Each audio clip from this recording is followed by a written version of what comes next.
Hard work is the first point. దాంతో పాటు character చాలా ఇంపార్టెంట్. హార్డ్ వర్క్ ఎంత చేసి నువ్వు ఎంత సూపర్ స్టార్ అయినా నీ క్యారెక్టర్ లేకపోతే వేస్ట్.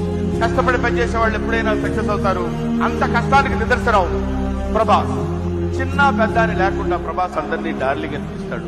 ప్రభాస్ లో ఏం లేదయ్యా అంటే తనకి గర్వం లేదు. ఓ సినిమా సౌండ్ ఇంజనీర్ ఇందాక మధ్యాహ్నం కలిశారని చెప్తున్నారు. ఎన్టీఆర్ నుంచి ప్రభాస్ దాకా నేను పనిచేశాను. అసలు డౌన్ టు ఎర్త్ ఉండేది ప్రభాస్. అసలు కొమ్ముళ్ళు ఏదో ఇంటర్నేషనల్ స్టార్ ని అలా ఏమీ లేదు. చాలా humble person, pure soul sir ఆయన. మంచి ఆత్మ, అందరి మీద చాలా ప్రేమ చూపించాను సార్. ఈవెన్ ఒక సింగిల్ యాక్టర్ కూడా ఈవెన్ వెనకాల కూడా నెగిటివ్ చెప్పడం ఆయన గురించి. అవును సార్, అదే ఎక్స్ట్రాడినరీ. ఇంకా అంతకంటే ఎక్కువ ఏం అడగలేము sir. Super sir. I know, I agree with you. నాకు ఇప్పటి వరకు I didn't face anything where ఇంత పెద్ద హీరో అని చిన్న ఏదో ఒకటి మధ్యలో పరదా లాగా అట్లా ఎప్పుడు లేదు. Is very transparent, is very sweet. He doesn't look like a superstar. He doesn't look like a pan-India star. He just looks like another gentleman who is a next door. Prabhas Garu has to have the most genuine and down-to-earth heart of any big star I've ever met. It's insane how much he doesn't realize how big he is.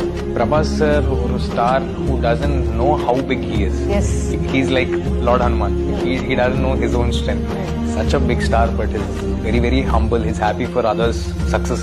ఒక్క hero గురించి యాంటీగా మాట్లాడు, ఒక్క cinema గురించి యాంటీగా మాట్లాడు.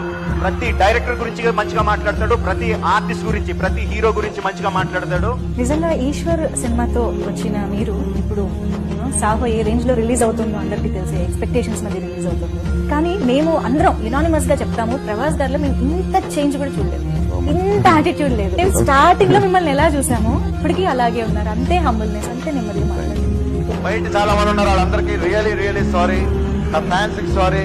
చాలా దూరం ఎక్కడెక్కడి నుంచి వచ్చారు, వాళ్ళు నేను కలవలేకపోయాను. ఇక్కడ లోపల మైతో పాటు ఎంజాయ్ చేయలేకపోయారు. వాళ్ళందరికీ రియలీ సారీ. కొంచెం వెనకాల దూరం అయిపోయింది, సారీ. అంటే మనకి దొరకలేదు కరెక్ట్ ప్లేస్. సారీ డార్లింగ్ వెనకాల అందరూ.